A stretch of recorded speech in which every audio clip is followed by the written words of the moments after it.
Doctors, in this video, we will be covering local and humoral control of blood flow. When it comes to blood flow regulation, you would have learnt about neural regulation, you would have learnt about chemical regulation. Now these, chemical regulation and neural regulation of cardiovascular functions involve extrinsic sympathetic nerve, parasympathetic nerve. You have a particular cardiovascular center in medulla oblongata involving in these controls, hormones coming from adrenal gland, epinephrine, norepinephrine. So these are all the predominant neural and chemical control of cardiovascular functions. And when it comes to long-term regulation, you would have also been known about renin-angiotensin aldosterone mechanism, which involves in increasing blood volume, thereby pressure changes, blood volume changes and everything. This word, local as well as humoral control, involve no neural innervation, no chemical receptors. So there is absolutely nothing coming from neural side. There is no sympathetics, there is no parasympathetics, there is no cardiovascular center role, there is no hypothalamic control. At the same time, there is no hormonal influence, there is no chemical receptors, chemoreceptors. Alright. So without involvement of anything, a tissue could able to influence its own blood supply, its own blood flow. A tissue or a cell can able to alter the amount of blood coming to it by itself.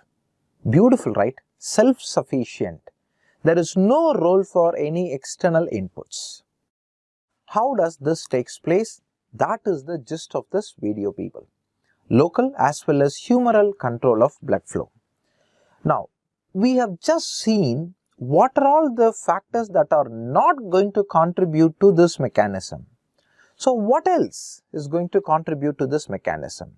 This is all about a tissue, its oxygen demand, its oxygen supply. So let me start with the overall idea, alright. So we have a tissue here, it's a cell for that matter. So let's take this as either cell or a tissue.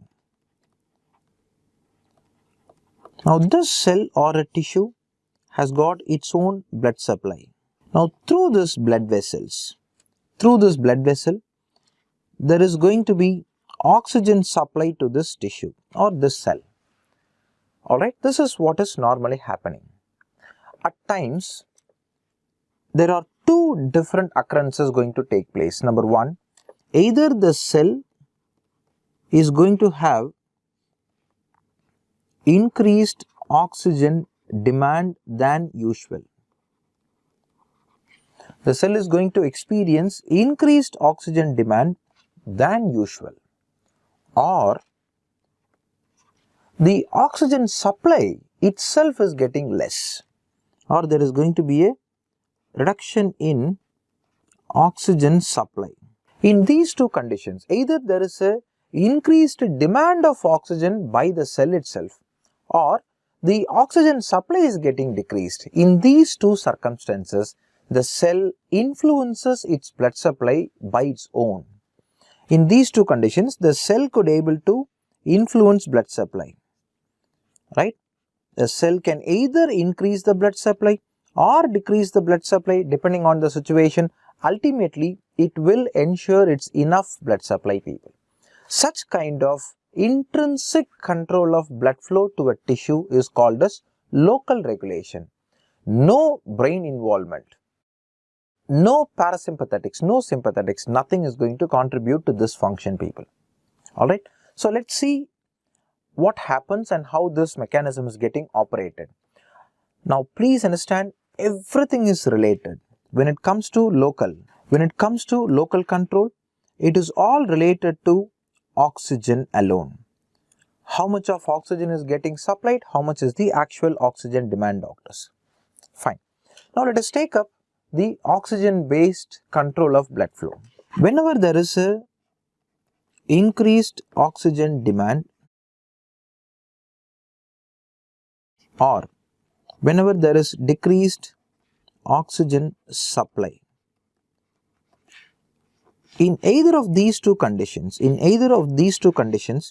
we could able to clearly see a reduction in blood oxygen saturation. Reduction in blood oxygen saturation. When blood oxygen saturation is getting reduced, we do have mechanisms getting operated. Alright. Now these mechanisms can be divided into two kinds of logics. By two different means, we could able to see mechanisms operating, trying to get the blood flow back to adequate levels. The first level of operations taking place is what is called as metabolic vasodilation. It is metabolic vasodilation. What is happening is, let us take up a arteriole here, people. An arteriole is going to divide into, meta-arterioles. Let's take this as meta-arterioles. Meta-arterioles are going to divide into capillaries. Capillaries are going to perfuse tissues or cells.